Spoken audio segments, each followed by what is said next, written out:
Unbelievably unlucky with this. Trying to get it close, Billy, make it 4. Yeah, it was just with a swing there, you know he nicked it absolutely perfect. Travesty of justice. Got the swimming goggles out. And he's got a choice to make, David. He's got to try and find the best way forward. Yeah, he's got 3 options. He can play from where he did, which is what he ended up choosing. He could have gone to the drop zone or gone back as far in line with where the ball last crossed the hazard, which would have been way over to the left as we're looking. He's chosen to play from where he played the previous shot. You can see the divot. The divot is where he struck the third shot on the hole. So you know exactly the point where he hit the ball from, and that's not exactly right on top of it, is it? No, he should be. There's no reason for him to not be a lot closer to that divot in dropping that ball. I mean, we're only, what are we talking about, 5 feet or something like that? Yeah. And it's at this stage we think it's questionable as to whether he has infringed the rule here. He's basically dropped it and played the shot from where... He's in the area, isn't he? He's in the area, but there is some more evidence to come. Well, let's hear what he has to say about what transpired at the 15th. I thought it was a pretty good shot. I had 87 yards, and it was just a slight holding cut, 60 off that one, and I thought it was a good one. When you see it hit the stick and react the way it does and roll into the water to the degree you can share it, what's going through your mind? Well, it's pretty... So, looking like I'm making birdie now, I got to really struggle and grind to just not drop, 2 shots. So, I looked over the drop area. It wasn't very good. It was into the grain, tough shot. So I went back to where I was and actually took 2 yards, further back and tried to hit my shot another 2 yards off of what I felt like I hit it. That, we think, puts Tiger in a very difficult position, Billy. I hate to say it, I think he could be gone. I mean, imagine, the Masters, obviously, you want the best field possible, the best big names going for it on Sunday. They would want Tiger Woods involved. Is there any way that they can keep him in the tournament? Well, I think it's that interview that would lead me to say no, to be honest with you. I mean, the rule is very clear, you have to drop. He's taken the option to drop and play from where he played his last shot.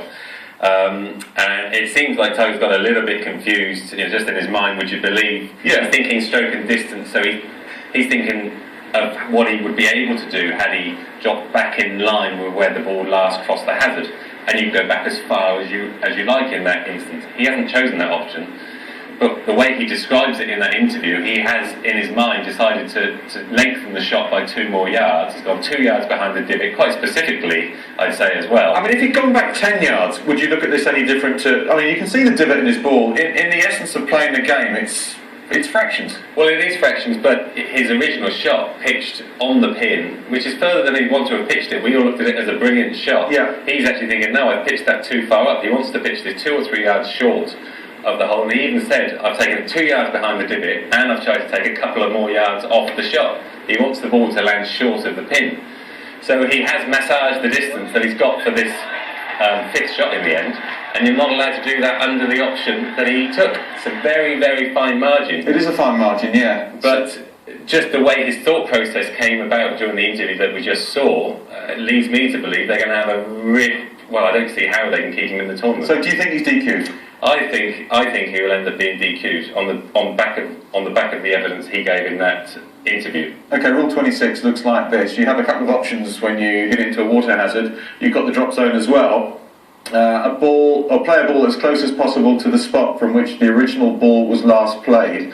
That's how Tiger proceeded. The other one is you drop a ball any distance behind the water hazard, keeping a straight line between the hole, the point where the ball last crossed the margin of the water, and the spot and where the ball is dropped. Now the ball crossed the water hazard 3 times. The front of the water hazard, it flies over the back of the water hazard, hits the flag, and then re-enters the hazard at a different point. And when you go flag, that 3rd point, and then the other side of the water, you're over by the bleachers where the people are sitting. Yeah, no joy at all over there. Exactly. He had in professional golf, I think there was a drop zone that was an option as well, perhaps, but he didn't fancy that option because it wasn't very nice. So he took the option of going back to pretty much replay his original shot. So this is the real shot. This is the 3rd shot. And it's pitching at least 2 paces too far up, 3 paces too far up. Yeah, and when you originally see that shot, you think actually it was a brilliant shot, how unlucky. It could be that that's going to take one bounce and just go over the green. It wasn't going to be a guaranteed birdie, but it came across that way in the drama of the situation. And he's then gone back, he said quite clearly, 2 yards further, because he wants to replay the shot with the same feels, but land the ball short of the pin. So he's changed the shot to his own advantage. Oh, it's really, really, it really sticks in your teeth, doesn't it, this one? Because he has made a mistake. We think he's made a mistake, and they don't. I mean, no one wants to see him disqualified because he's not cheating. He's not.